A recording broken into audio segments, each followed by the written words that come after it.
পিটিয়ে আসলে রক্তাক্ত করে ফেলছে। আমরা আসলে ভিডিওর মাধ্যমে সব দেখানো সম্ভব না, যেহেতু আমরা দেখানোর চেষ্টা করছি। এটি হচ্ছে বিপি নূর, গণ অধিকার পরিষদের সভাপতি, তিনি এখন রক্তাক্ত অবস্থায় বেশ আমরা লক্ষ্য করতে পারছি যে না, আসলে আওয়ামী লীগের আজকে যে আমাদের উপর হামলা হয়েছে, আওয়ামী লীগের সমাজেও এরকম ন্যাক্কারজনক হামলা হয়নি। সেনাবাহিনী বুট জুতা দিয়ে আওয়ামী লীগের সময় আমাদের পিটায়নি, নুরুল হক নূরকে পিটায়নি। আমাদের কার্যালয়ের মধ্যে ঢুকে পুলিশ সেনাবাহিনী কেউ কখনোই সাহস করে নাই।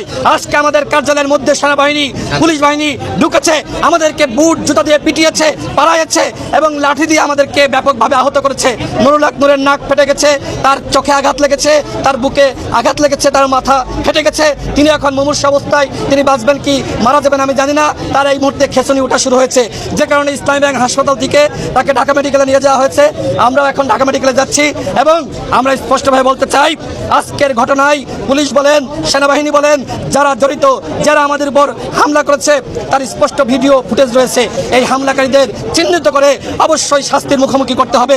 এই জাপার কাঁধে ভর করে আপা বাংলাদেশে ফিরে আসবে, আওয়ামী লীগ নির্বাচনে অংশ নেবে এবং আমরা গণ অভ্যুত্থানের শক্তি আমরা চেয়ে চেয়ে দেখবো। আজকে জামাত ইসলাম এসেছে, বিএনপির নেতাকর্মীরা ফোন দিয়েছে, হয়তো তারাও আসবে, এনসিপির নেতাকর্মীরা এসেছে। গণ অভ্যুত্থানের সমস্ত শক্তিকে বলতে চাই, এই আওয়ামী লীগ এবং একই সাথে জাতীয় পার্টির বিরুদ্ধে, 14 দলের বিরুদ্ধে আপনারা সোচ্চার হন। আজকে আমরা নিজেদের মধ্যে কামড়াকামড়ি, আজকে আমরা নিজেদের মধ্যে ক্ষমতার দ্বন্দ্বে আজকে একজন আরেকজনের বিরুদ্ধে বলছি, কিন্তু দেখেন আমাদের এই বিভাজনের সুযোগে আওয়ামী লীগ এবং জাপা কতটা শক্তিশালী হয়েছে। সুতরাং এই আজকের হামলার পরে প্রত্যেকটা দলকে বলবো, আপনারা প্রতিবাদ করেন, আমাদেরকে এক থাকতে হবে। আমরা এক থেকে যেমনি ভাবে আওয়ামী লীগের পতন ঘটিয়েছি, ঠিক একইভাবে এক থেকে এই ফ্যাসিবাদের পতন ঘটাতে হবে। এখন পর্যন্ত আওয়ামী লীগের ফ্যাসিবাদতন্ত্রের পতন হয় নাই। আমাদেরকে লড়াই করতে হবে এবং লড়াই করে জাতীয় পার্টি এবং 14 দলের দর্শকদেরকে প্রতিহত করতে হবে।